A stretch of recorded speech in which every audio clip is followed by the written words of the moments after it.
नहीं जाता, तड़प ही ऐसी है ना।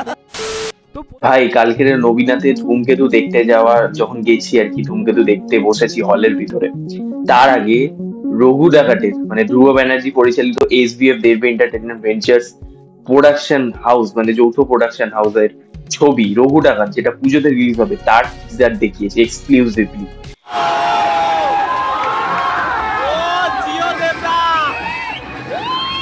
এত মানে মারাত্মক, এবং এটা পুরো গুজবাম্পস ভাই, মাস্তি টিজার যাকে বলে সেটা হচ্ছে এই রঘু ডাকাতের টিজার। ঠিক আছে, পুরো হল স্টেডিয়াম হয়ে গেছে, প্রত্যেকটা অডিয়েন্স চিৎকার করছে, সিটি মারছে, মানে ভাই অর্ধেক ডায়লগ আমি শুনতে পাইনি, বাট সেই একটা এক্সাইটমেন্ট এবং ওই অ্যাড্রেনালিন রাশ হচ্ছে, এবং যেভাবে মানে আর কি গায়ে গুজবম্পস দিচ্ছে, মানে দারুণ লাগছে, জাস্ট ছিটকে যাওয়া, জাস্ট পাগলে যাওয়া, মানে আর কি কি ওয়ার্ড হয় মানে আর কি মাথার মধ্যে চলছে। এত ভালো টিজারটা হয়েছে। এই যে আগের প্রি টিজারটা, সেটা নিয়ে যে এত লোকের, অনেক লোকের নেগেটিভিটি আমরা শুনেছি যে এআই শট ইউজ করেছে, কিছুই তো অরিজিনাল নয়, বাজেটই নেই ভালো, ওই কোনো রকমের জোড়াটাপি দিয়ে করছে।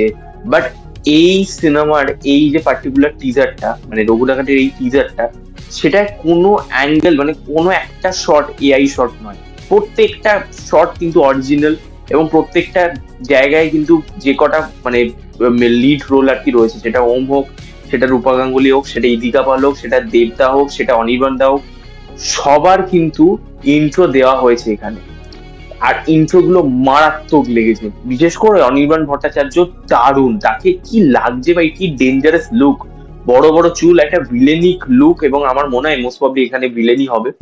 ঠিক আছে, এবং আর সোহিনী মানে সোহিনী সরকার, মানে এরকম রোল আমরা সোহিনী সরকারের লাস্ট বোধহয় রাজকাহিনীতে এরকম কাইন্ড অফ রোল দেখেছিলাম, এরকম একটা মারদাঙ্গি টাইপের রোল, এরকম মারছে ধরছে এরকম একটা টাইপের রোল। কারণ আমি ভেবেছিলাম হয়তো মোস্ট প্রবাবলি কি হবে, অনির্বাণ ভট্টাচার্য স্ত্রী হবে, কোনো জমিদারের স্ত্রী হবে, বাট সেটা কিন্তু নয়। এখানে সোহিনীর ক্যারেক্টারও কিন্তু দারুণ, এবং রূপা গাঙ্গুলি সেটা একদম শক করে দেবে, জাস্ট ডাকাত রানীর অভিনয় সে মানে এখানে করছে, এটা আগেও শোনা গেছিল যদিও বা, টিজারে তার লুকটা দেখে ঘ্যামা লাগছে। এবং যার কথা বলতেই হবে সেটা হচ্ছে ইদিকা পাল, মানে দেবদার সাথে ইদিকা পালের জুটে আমরা জানি কতটা ভালো লাগে। এখানে ইদিকা পালেরও ওরকম একটা মানে ইয়ে রয়েছে আর কি, মানে ফাইট সিকোয়েন্স রয়েছে, এবং এখানে ইদিকা পাল কিন্তু শুধুমাত্র ওই একটা গ্ল্যামারাস নায়িকা হিসেবে থাকবে না, এখানে কিন্তু তারও ভূমিকা যথেষ্ট রয়েছে। এবং ইদিকা পাল যেহেতু এরকম একটা টাইপের, আমার মনে হয় তাকে এই ক্যারেক্টার শুট করে, কারণ সে জানি আমরা রিমলি টাইপের সিরিয়াল করেছিল এক সময়, তো সেই রকম যদি টাইপের একটা রুটেড কোনো মেয়ের যদি চরিত্র করে, তাকে কিন্তু বেশ ভালো মানাবে, মানে গ্রাম বাংলার একটা চরিত্র, সেটা বেশ ভালো মানাবে।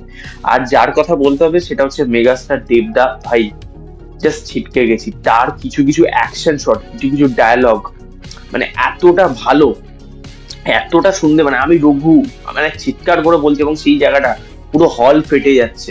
এবং ওই যে মানে fight sequence definitely over the top রয়েছে ফাইট সিকোয়েন্স গুলো, বাট দেখে ভাই সেই মজা দিচ্ছে, সেই মাসি লেভেলের মানে মজা, মানে খাদানের পর রঘু ডাকাত নিয়ে মানে সেই যে ওই মাস অডিয়েন্সের মধ্যে যে ক্রেজটা সেটা থাকবে। ধূমকেতু ডেফিনেটলি আমি যেটা বললাম, ধূমকেতু কিন্তু এই ধরনের সিনেমা নয়, সেটা একটা কমপ্লিটলি অন্য ধারার সিনেমা, সেমি কমার্শিয়াল ছবি, কিন্তু সেই সিনেমাটা নিয়ে মাতামাতি হচ্ছে সব জায়গায়, সেটা আলাদা ব্যাপার।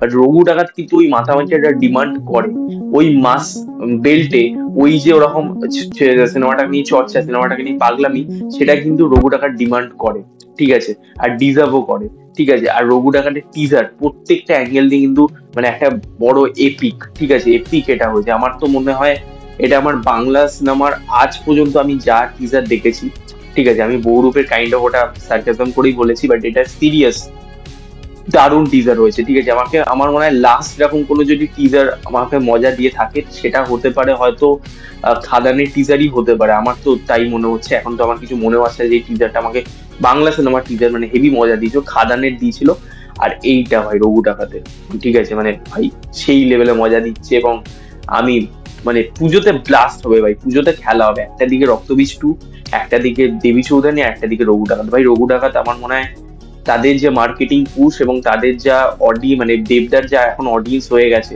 দেখতেই পাচ্ছ ধূমকেতু ছবিটা এতদিন বাদে রিলিজ হচ্ছে, সেটার কি লেভেলের ক্রেজ, সেই ছবিটা কোনো কমার্শিয়াল ছবি না হওয়ার সত্ত্বেও, তাহলে রঘু ডাকাত আসলে কি করবে ভাই, রঘু ডাকাতেরও বিশাল ক্রেজ হবে, এটা আমরা সকলেই আশা করি বুঝতে পারছি। হ্যাঁ আমি জানি গ্যাপটা অনেকটা কম ধূমকেতুর থেকে, বাট আমার মনে হয় তার সত্ত্বেও কিন্তু একটা ভালো রকম ক্রেজ থাকবে ছবিটা নিয়ে, পুজোর সময় একটা উন্মাদনা আলাদাই হবে।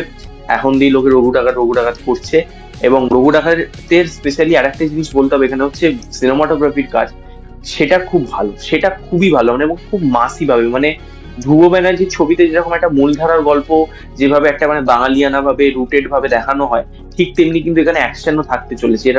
এটা একদমই নয়, এটা কিন্তু খুব গদা গদা একটা মানে ইতিহাস ছবি, মানে ইতিহাস ধর্মী পুরোপুরি ইতিহাসের উপর নির্ভর করে তা নয়, সেটা কিন্তু হবে না। কিন্তু মাসি ব্যাপারটাও থাকবে, অর্থাৎ ক্লাস এবং মাস সেম ভাবে, মানে যেরকম ধূমকেতু প্রত্যেকটা অডিয়েন্সকে টার্গেট করছে, এই ছবিটাও কিন্তু প্রত্যেকটা অডিয়েন্সকে টার্গেট করবে। এবং আমি চাই ভাই এই ছবিটা অ্যামাজন অভিযানে রেকর্ড ভাঙ, ভাই আমি পার্সোনালি চাই। ঠিক আছে, আমি তো ভীষণ এক্সাইটেড ছবিটার টিজার দেখে। আমি তো মানে কি রেকর্ড করেছি হল থেকে, তো আমি বারবার দেখছি, আর ইউটিউবে আসলেও বারবার দেখবো। আমি তো ভীষণ এক্সাইটেড, তোমাদের কেমন লেগেছে? আর তোমরা যদি টিজারটা দেখে থাকো, মানে হলে যদি এক্সক্লুসিভলি চালাই, এবং আমি হয়তো যখন আপলোড করবো তখন হয়তো বেরিয়েও গেছে ইউটিউবে, যদি দেখে থাকো তাহলে অবশ্যই জানিও কমেন্টে কেমন লেগেছে। লাইক করতে ভুলো না, সাবস্ক্রাইব করতে ভুলো না, পাশে বেল আইকন করো, আর ডেফিনেটলি বন্ধুদের সাথে বেশি বেশি করে শেয়ার করো এই ভিডিওটা। নেক্সট দেখা হবে।